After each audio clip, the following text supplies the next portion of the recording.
into the synagogue as the service was just about to begin. I was very nearly overwhelmed by this feeling that such a great community and so many people were from this moment onwards going to turn to me for leadership. And I think I would have been overwhelmed had it not been for my feeling that God has been with me until now, and I don't think he'll desert me now.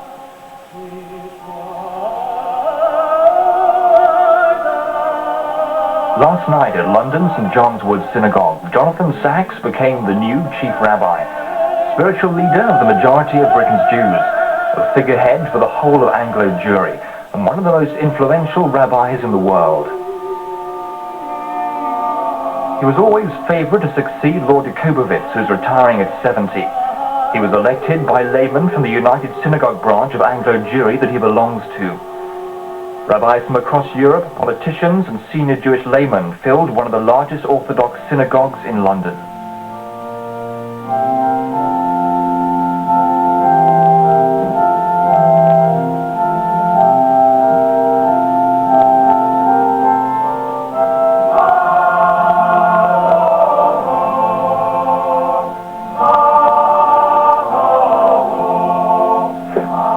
For an academic man from Jews College, it's a major challenge.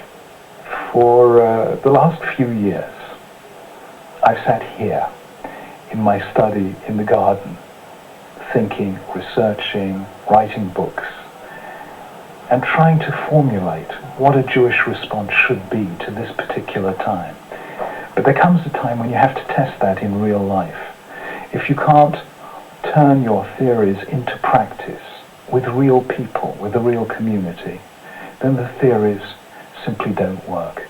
So I really felt that the challenge of coming out of the study into the public and into the life of our synagogues and our institutions and our communities was something I had to do. I had no choice. The chief rabbi's induction was based on prayers from the Jewish afternoon service.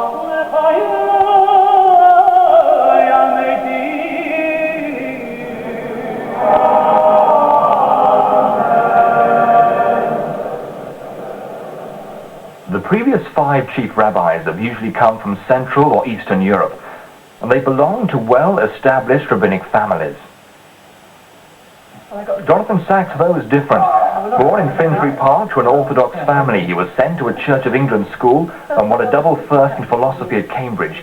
It was then that he became seriously involved with religion, inspired by a book by American Jewish thinkers. He traveled to America to find them. I came to all of these thinkers with a number of set questions about the meaning of life and the meaning of Jewish identity. And they all were kind enough to answer those questions. The Rabbi of Lubavitch was the only one who started asking me questions. Where are you? What are you doing? You're in Cambridge. What are you doing for Jewish life in Cambridge? If you've taken the trouble to come and search me out, why aren't you leading? And that for me was very powerful. When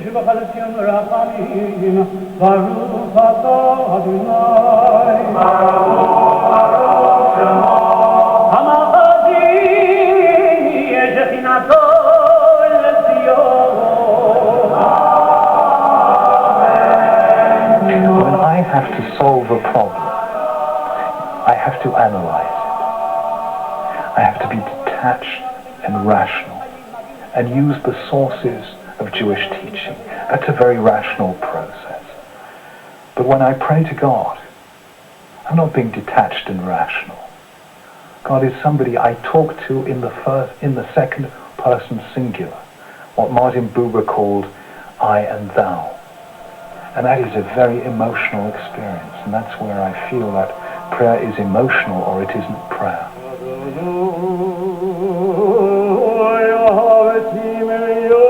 A special choir was selected from Orthodox synagogues across London, and 2 cantors were chosen to lead the prayers.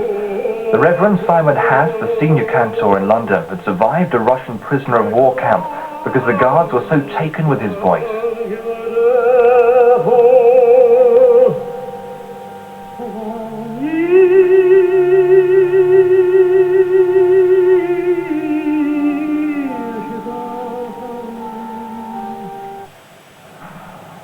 During the service, the new chief rabbi's father, Louis Sachs, was given the honor of opening the Ark of the Covenant, containing the Holy Scrolls, the 5 books of Moses, whilst his son read prayers for the royal family and for Israel.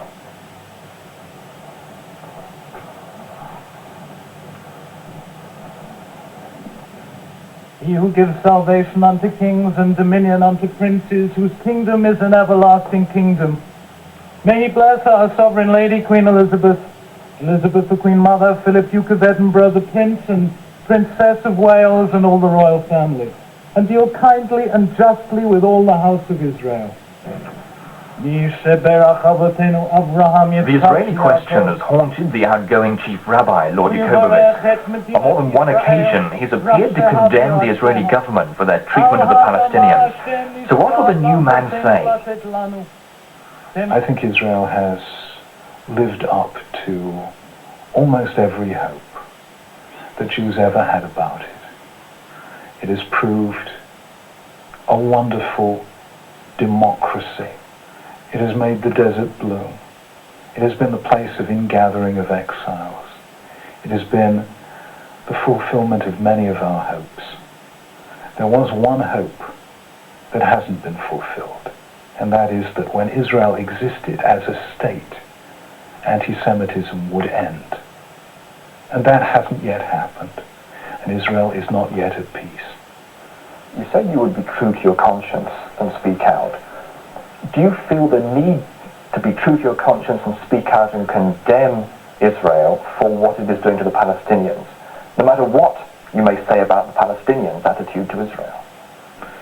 I'm very disturbed by the assumption that the only conscientious feelings a Jew outside Israel can have are to condemn Israel. I reject that absolutely. Israel is a country with very real problems. I don't minimize them, and I don't, as it were, wish them out of existence. But it's a country of enormous achievements. So would you, if you felt deep down that it was necessary, criticize the Israeli government? You will? Nobody is ever above criticism, and that is what the prophets of Israel taught us. Does it need criticism at the moment? I think at the moment it needs... I think the peace process does need the goodwill of all sides. Because I think just putting pressure on one side is the quickest way of sinking a peace process. Whilst his fervent Zionist stance will find favour with the great majority of Anglo Jewry, he'll have a harder time winning Jews over to religious devotion. The twin threats of secularism and assimilation have devastated Anglo Jewry. Chief Rabbi Sachs sees it as one of his major problems. He's attacked the limitations of secularism from his philosopher's chair in the 1990 week's lectures, and now aims to fight it from the seat of the Chief Rabbi.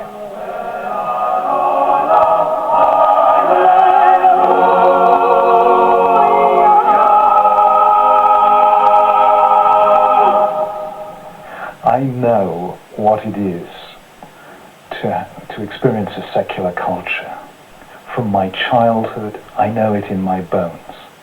And that to me has been a tremendous advantage, because it means that I know where the stresses and tensions are. I know it's difficult to believe in the things Jews once believed in. And therefore I don't take any of this, any of the commands, any of our beliefs as simple. They call on us to make an enormous effort of imagination and growth. And therefore, having that secular background was to me a very, very important experience, without which I don't think I could be what I am. So why are you relevant to the Jew watching this program who's quite happy with his secular way of life? Until I was 19, I was quite happy with my secular way of life. Of course, something very big happened to me, as it happened to every Jew at that time, which was the Six-Day War and the weeks leading up to it. And the feeling that Jews hadn't escaped from the Holocaust. It might, God forbid, be about to happen again. And at that moment, I suddenly discovered that if you're a Jew, you aren't just a private individual, you're a member of a people who have an extraordinary history and an extraordinary contribution to the moral civilization of the world. And in the end, what stops us being just secular individuals is some itch inside of us that says, you have a history, you have a faith, you have a destiny. Somehow the more Jews who come together in a single act of prayer, the greater the emotional temperature, the deeper the intensity. And that, together with the beautiful music, the wonderful cantorial and choral music that accompanied the service, I felt very lifted by it. The choir master composed the music for one prayer, especially for Chief Rabbi Sachs, and it was sung by the Reverend Lionel Rosenfeld, the cantor at Dr. Sachs's former synagogue.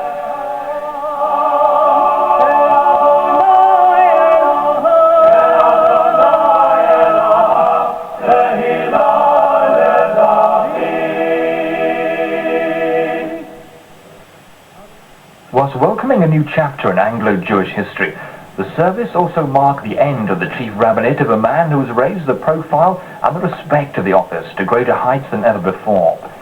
Emanuel Yakubovitz, the first chief rabbi to be knighted whilst in office, the first chief rabbi to be made a peer of the realm, and the winner of the Templeton Prize, regarded as the Nobel Prize for Progress in Religion. Kvod Yedidei Nafshi, Moranon v'Rabbanon, revered colleagues, distinguished community leaders, honored guests, festive congregation. Chazak, Chazak, v'Nitzchazek, be strong, and let us be strong together. As I now address you for the last time as my community, I want you to share these feelings with me. Together, we have gone through some of the most convulsive times in history, from which we have emerged, by the grace of God, as a stronger community than has ever lived in these shores. I now turn with deep affection to my dear and revered successor. If you were to pose the question, how can I, as the newly installed chief rabbi, triumph over the lurking dangers, then the two words, Chazak ve'amatz, addressed to Joshua, say it all. Be strong and of good courage. Of course, I'm leaving with mixed feelings, because this was probably the most prestigious as well as influential rabbinical appointment in the world. It's certainly the oldest continuous chief rabbinate in the world, far older than that of Israel, which is only of this century, or of any European chief rabbinate. What advice would you give him in the early days of how to cope with the new pressures he faces? To be himself, to stand by his principles, not allow lay bodies or even colleagues to dictate his decisions. By all means consult. I'm a great believer in consultation and in drawing as wide an area of opinion into the decision-making process, but the buck stops here. The final act of Lord Yakobowicz's 24-year chief rabbinate was to install Jonathan Sachs as chief rabbi. Having walked to the chair to the left of the ark, he then led his successor to the chief rabbi's seat. This was the moment Jonathan Sachs, who was ordained by Lord Yakobowicz, became the sixth chief rabbi of the United Hebrew Congregations of Great Britain and the Commonwealth. As Lady Yakobowicz and Mrs. Sachs looked on, the new chief rabbi delivered his induction address. He called for unity, for whilst to the outside world Anglo-Jewry has never seemed stronger, internally it has seldom been more divided. I call on you to join in me, to join with me in renewing our Ahavat Yisrael, categorical commitment to the love of every Jew. We must reach out to every Jew with open arms and an open heart.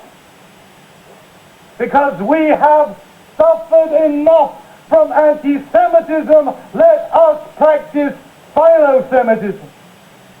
We have suffered enough from the assaults of others. Let us never inflict assaults on ourselves. Anglo Jewry is split. Almost a quarter of the community belongs to the progressives, to the left of Chief Rabbi Sachs. They reject the view that the Chief Rabbi is their spiritual leader. Some of the progressive leadership sat with senior Orthodox laymen of the service. But they remain in conflict because the Orthodox refuse to acknowledge progressive rabbis. In every context, in every form. I am totally open to any Jew. I am not totally open to any Judaism.